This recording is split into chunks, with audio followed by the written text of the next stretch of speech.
మన VVIT university absolute discipline, absolute education. ప్రస్తుతం మనం ఉన్నాం చెంచలగూడ జైలు ప్రెమిసెస్ లో ఉన్నటువంటి ఫీల్ ద జైలు అనుభవం అంటే ఏంటో తెలుసా? ఎవరికైనా సరే జైలు ఎలా ఉంటుంది, లేకపోతే జైల్లో ఉంటే ఎలా ఉంటుంది, జైల్లో ఎలాంటి ఫుడ్ పెడతారు, ఎలాంటి బట్టలు వేసుకుంటారు, వాళ్ళ జీవనం ఎలా ఉంటుంది, ఇవన్నీ చూడాలన్నా తెలుసుకోవాలన్నా ఇక్కడికి వచ్చి వన్ డే అంతా ఇక్కడ ఉండేసి జైల్లో ఎలాంటి అనుభవం అయితే ఉంటుందో సేమ్ దాన్ని ఎక్స్పీరియన్స్ చేయొచ్చు. ఇంకొక విషయం ఏంటంటే ఇది పెట్టడానికి మెయిన్ కాన్సెప్ట్, నార్మల్ గా క్రిమినల్స్ ఉంటారు కదా, వాళ్ళు ఏదైనా తప్పు చెయ్యాలి అనుకున్నప్పుడు గానీ లేదా చేసిన తర్వాత గానీ వాళ్ళు ఎలా ఫీల్ అవుతారు అంటే జైల్లో మొత్తం బంధించేస్తారు కదా, ఎలా ఉంటుందో ఏంటో అని అనుకుంటారు కదా. అలాంటి వాళ్ళకి కూడా ఇది మంచి ఎక్స్పీరియన్స్ అని చెప్పాలి.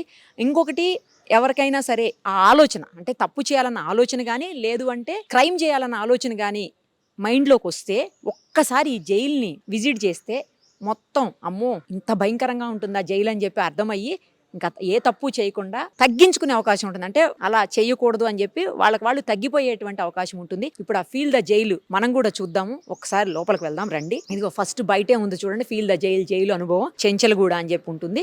ఎంటర్ అవ్వగానే ఫస్ట్ బ్యారక్ ఉంటుంది అనమాట. అంటే క్రిమినల్స్ ని ఎవరైతే తప్పు చేసిన వాళ్ళు ఉంటారో, నేరం నిరూపించబడిన వాళ్ళు ఉంటారో, అంటే శిక్ష పడిన వాళ్ళు, ఆ నేరస్తుల్ని పెట్టేటువంటి బ్యారక్ అనమాట. ఇది చూడండి సేమ్ జైళ్లలో ఎలా అయితే ఉంటుందో యాజ్ టీజ్ గా ఇక్కడ అది రిప్లికా అన్నమాట. ఇక్కడ పెట్టేశారు. కాట్ చూడండి ఎలాంటి కాట్ ఉందో, అలాగే వాళ్ళ వాష్రూమ్ జైలు లోపల కూడా ఇలాగే ఉంటుంది. ఒక ఫ్యాన్ పైన, చాలా చిన్న రూము, తర్వాత ఇదిగోండి క్లోజ్డ్ డోర్, ఇది ఆల్వేస్ క్లోజే ఉంటుంది, ఓపెన్ ఉండదు. ఇప్పుడు మనం చూస్తానికి వాళ్ళు ఓపెన్ చేశారు, నార్మల్ గా అయితే ఓపెన్ ఉండదు. ఇది ఒక బ్యారక్ అన్నమాట. ఇక్కడ సెక్యూరిటీ ఉంటుంది, సేమ్ జైల్లో కూడా ఇలాగే ఉంటుంది, అదే ఇక్కడ పెట్టారు. ఇగో సెక్యూరిటీ కూడా ఉన్నారు, చూడొచ్చు మనం. తర్వాత ఇది ఇంకొక బ్యారక్ అన్నమాట. ఇందులో ఏంటంటే ఇది హాల్ టైపు, ఎక్కువ మంది ఉండేదానికి. సేమ్ జైళ్లలో కూడా ఇలాగే ఉంటుంది. ఎందుకంటే నేను చూశాను, నేను అడ్వకేట్ కాబట్టి కంపల్సరీ జైలు విజిట్ ఉంటుంది మా ఎడ్యుకేషన్ టైంలో. సో అలా చూశాను. ఆ తర్వాత కూడా అనేక సందర్భాల్లో కవరేజ్ కోసం వచ్చినప్పుడు చూసాము. సో ఇలా పెద్ద హాల్ ఉంటుంది అనమాట, ఎక్కువ మంది ఉండటానికి. ఇది ఇగో కార్డ్స్ చూడండి చాలా ఉన్నాయి. పక్కనే వాష్రూమ్, ఫ్యాన్ కూడా ఉంది. తర్వాత వాటర్ ఉంటుంది పక్కకి. ఆ తర్వాత వచ్చేసి ఇది జైలర్ రూమ్ అన్నమాట. ప్రతి జైల్లో కూడా మనకి జైలర్ రూమ్ అనేది ఉంటుంది. ఆ జైలర్ రూమ్ ఇక్కడ కనిపిస్తుంది, చూడొచ్చు. ఇది ఆయన టేబుల్, ఛాంబర్ అన్నట్టు అనమాట. ప్రతి చోట ఇలాగే ఉంటుంది. తర్వాత ఇది వచ్చేసి హై సెక్యూరిటీ అలర్ట్ ఉండేటువంటి బ్యారక్ అనమాట. దీని లోపల ఏంటంటే మనకి ఇక్కడ ఇప్పుడు ఇది లాగ్ కనిపిస్తుంది కదా, దీనికి అంటే పెద్ద గేట్ ఒకటి కనిపిస్తుంది. దీనికంటే లోపలికి వెళ్ళిన తర్వాత ఇంకొక గేట్ ఉంటుంది. నార్మల్ బ్యారక్స్లో ఇలా ఉండదు, ఇది హై సెక్యూర్డ్ బ్యారక్ అనమాట. అందుకని ఉంటుంది. అంటే నటోరియస్ క్రిమినల్స్ అంటాం కదా, చాలా తీవ్రమైన నేరాలు చేసినటువంటి నేరస్తులకి వాళ్ళు స్టే చేయడానికి పెట్టేటువంటి బ్యారక్ అనమాట ఇది. ఇక్కడ చూడండి ఆల్రెడీ ఇంకొకటి ఉంది. ఇక్కడ లోపల ఒక గేట్ మనం చూసాము, ఆ గేట్లో నుంచి మళ్ళీ ఇంకొక గేట్లోకి రావాలన్నమాట. అయితే ఈ ఫ్రంట్ గేట్ క్లోజ్ ఉంటుంది, ఇది ఓపెన్ ఉంటుంది. కావాలి అంటే వాళ్ళు అక్కడ లేదంటే ఈ కొంచెం ప్లేస్లో రావడానికి అవకాశం ఉంటుంది. అదర్వైజ్ ఇది దాటి మాత్రం రావడానికి ఉండదు. నెక్స్ట్ ఇంకొకటి ఏంటంటే ఇక్కడికి రావడంతోనే జనరల్గా జైళ్లలో ఏం చేస్తారంటే రాగానే ఫస్ట్ మనకు సంబంధించినటువంటి బిలాంగింగ్స్ అన్నీ తీసేసుకుంటారు. ఫోను, క్యాష్ ఏమన్నా ఉంటే అవి, క్రెడిట్ కార్డ్స్, డెబిట్ కార్డ్స్, తర్వాత బిలాంగింగ్స్ అంటే లైక్ ఆర్నమెంట్స్, గోల్డ్, ఇలాంటివన్నీ కూడా తీసేసుకుంటారు. సేమ్ ఇక్కడ కూడా అంతే. రాగానే ఫస్ట్ ఎక్స్పీరియన్స్ చేయటం కదా, అందుకని యాజ్ ఇట్ ఈస్ గా జైల్లో ఏం చేస్తారో ఇక్కడ కూడా అదే మొత్తం తీసేసుకుంటారు. తీసేసుకున్న తర్వాత వాళ్ళ డ్రెస్ ఇస్తారు. ఇదిగోండి వాళ్ళ డ్రెస్, ఒకసారి చూపించండి. ఇదిగోండి జైలు డ్రెస్. యూజువల్గా ఈ డ్రెస్ ఏంటంటే లైఫ్ ఇంప్రిజన్మెంట్ పడిన వాళ్ళకి ఇచ్చేటువంటి యూనిఫామ్ ఇది. ఇలా బ్లూ కలర్ స్ట్రైప్స్తో ఉంటుంది అనమాట. అలా కాకుండా అండర్ ట్రయల్ ఉన్నటువంటి ఖైదీలకు వేరే ఉంటాయి, ఈ ఖైదీలకు వేరే ఉంటాయి అనమాట. ఇది నార్మల్గా శిక్ష పడి ఖరారైపోయి ఉన్నటువంటి, ముఖ్యంగా లైఫ్ ఇంప్రిజన్మెంట్ ఉన్నటువంటి ఖైదీలు ఇవి. ఇదేంటంటే ఇది లేడీస్ బ్యారక్ కూడా ఉంది కదా ఇక్కడ, చూద్దాం అది కూడా. ఈ శారీ చూడండి, ఇది లేడీస్ అనమాట, లైఫ్ ఇంప్రిజన్మెంట్ పడినటువంటి వాళ్ళది ఇది. తర్వాత వాళ్ళకి యూజ్ చేసేటువంటి బెడ్షీట్స్ ఇవి అన్నీ ఆల్మోస్ట్ సేమ్ కలరే ఉంటాయి. అక్కడ కూడా నార్మల్ జైల్స్లో కూడా సేమ్ కలరే ఉంటాయి మొత్తం. ఇంకొకటి ఏంటంటే ఇవన్నీ కూడా జైల్లో తయారు చేసినవే. జైల్లో ఖైదీలు చాలా స్కిల్డ్ ఉంటారు చాలా మంది, అలాంటి వాళ్ళు తయారు చేసినవే. ఇది బెడ్షీట్ అనమాట. ఇది వచ్చేసి బ్లాంకెట్, ఇది వింటర్ సీజన్లో యూజ్ చేయడానికి, అప్పుడు చలి ఉంటుంది కదా అప్పుడు యూజ్ చేయడానికి. తర్వాత కింద బకెట్స్ ఉన్నాయి, అవి కూడా చూడండి. నెక్స్ట్ ఇంకొకటి సోప్స్ అనమాట. సోప్స్ కూడా వాళ్ళు తయారు చేసినవే ఇక్కడ, ఇదిగోండి. సో వాళ్ళకి స్నానం కోసం యూజ్ చేసేటువంటివి అనమాట. నెక్స్ట్ లేడీస్ బ్యారక్ చూద్దాము.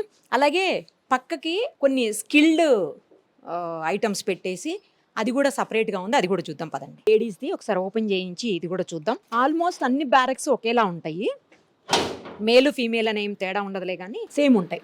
ఇదిగోండి సేమ్, ఇంకో కాట్, సేమ్ వాష్రూమ్, వాష్రూమ్ అనకూడదు, వాష్ ఏరియా అనాలి, టాయిలెట్స్ కోసం. తర్వాత ఒక ఫ్యాన్ సేమ్ అలాగే ఉంటుందన్నమాట. తర్వాత స్కిల్డ్ అని చెప్పాను కదా, అది కూడా ఒకసారి చూద్దాం రండి. నేను ఇందాక చెప్పాను స్కిల్డ్ యూనిట్స్ ఉంటాయని. ఇక్కడ టైలరింగ్ యూనిట్ లేడీస్కి యూజ్ చేసేదానికి అనమాట. కొంతమంది మగవాళ్ళు కూడా టైలరింగ్ చేస్తారనుకోండి. తర్వాత ఎంబ్రాయిడరీ యూనిట్, ఎవరైనా ఎంబ్రాయిడరీ చేసే వాళ్ళకి కనుకుంటే వాళ్ళు చేసుకోవడానికి. తర్వాత కార్పెంటరీ యూనిట్, అంటే కార్పెంటర్స్గా ఉండి కార్పెంటరీ వర్క్ వచ్చిన వాళ్ళు చేయడానికి అనమాట ఇది. ఇంక ఇవన్నీ కూడా ఫర్నిచర్ యూనిట్, ఫర్నిచర్ చేయడానికి. తర్వాత స్పిన్నింగ్ యూనిట్, ఇక్కడి నుంచి చెప్పాను ఇందాక చూపించాను కదా నేను, బెడ్షీట్స్, కొన్ని రకాలైనటువంటి టవల్స్, తర్వాత కొన్ని శారీసు, ఇలాంటివి కూడా ఇక్కడ తయారు చేస్తుంటారు. అందుకోసమని ఆ స్పిన్నింగ్ యూనిట్ అనమాట. ఇవన్నీ కూడా స్పిన్నింగ్ యూనిటే. అదిగో వాళ్ళ ఖైదీలకు సంబంధించినటువంటి డ్రెస్సులు కూడా ఉన్నాయి చూడండి. అండర్ ట్రైల్ వాళ్ళవి ఉన్నాయి, ట్రైల్లో ఉన్న వాళ్ళవి అనమాట. తర్వాత శిక్ష పడిపోయిన నేరస్తులవి కూడా ఆ డ్రెస్సు యూనిఫామ్ మనం చూడొచ్చు. సేమ్ జైల్లో కూడా ఇలాగే ఉంటుంది, నార్మల్ రియల్ జైల్లో కూడా ఇలాగే ఉంటుంది.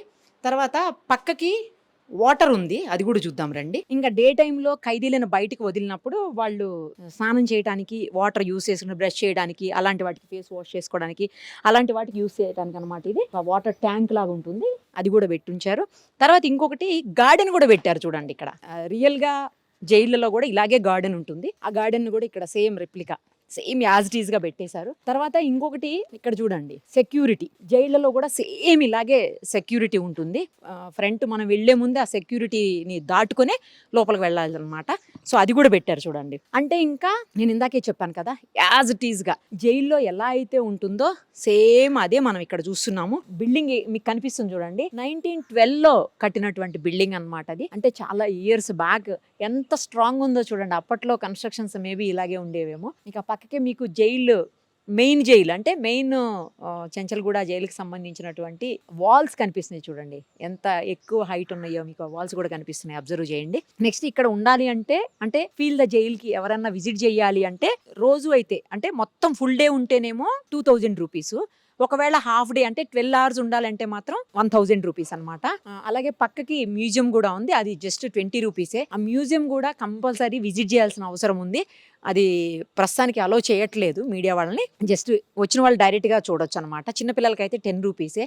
ఆ మ్యూజియంలో పాతకాలం నాటి జైళ్ళు ఎలా ఉండేవి, అలాగే ఆ జైల్లో ఎలాంటి ఎక్విప్మెంట్ వాడేవాళ్ళు, అప్పట్లో శిక్షలు వేసినప్పుడు హ్యాండ్ కఫ్స్ లేకపోతే లెగ్స్కి వేసేవి, అలాంటివన్నీ ఎలా ఉండేవి, తర్వాత ఎంతమంది పట్టుకెళ్తుండేవాళ్ళు పోలీసులు అంతా కూడా, అట్లాంటివన్నీ కూడా మనకు ఆ మ్యూజియంలో కనిపిస్తుంటాయి. బ్యాక్ సైడ్ ఉంది అది మ్యూజియం కూడా, పక్కకే అంటే ఫీల్ ద జైల్ కాన్సెప్ట్ పక్కకే ఆ మ్యూజియం కూడా ఉంటుంది.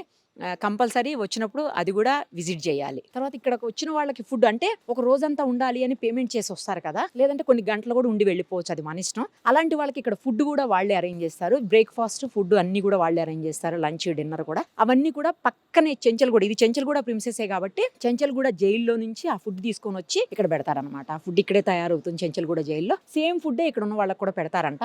సో అదనమాట మొత్తానికి ఫీల్ ద జైలు అనుభవం, జైలు ఎక్స్పీరియన్స్ ఎలా ఉందో మీకు అర్థమైంది కదా ఇప్పుడు. సో ఎవరికైనా మైండ్లో తప్పు చేయాలన్న ఆలోచన కానీ, లేదా క్రైమ్ చేయాలనేటువంటి థాట్ కానీ, లేదు అంటే ఎవరినైనా ఏమన్నా చెయ్యాలి అనే ఆలోచన కానీ, లేదు అంటే అసాంఘిక కార్యకలాపాలకి లేదా చట్టానికి వ్యతిరేక కార్యకలాపాలకి ఎవరైనా పాల్పడాలి అనుకుంటే మాత్రం ఒక్కసారి ఈ జైల్ని విజిట్ చేయండి. ఫీల్ ద జైల్ని విజిట్ చేస్తే మన దగ్గర ఫోన్ ఉండదు, మన వాళ్ళతో మాట్లాడలేము, చాటింగ్లు చేయలేము, తర్వాత మనతో కబుర్లు చెప్పడానికి లేదా మాట్లాడేందుకు కూడా మన వాళ్ళు ఎవ్వరు ఉండరు, మన వాళ్ళతో మాట్లాడలేము.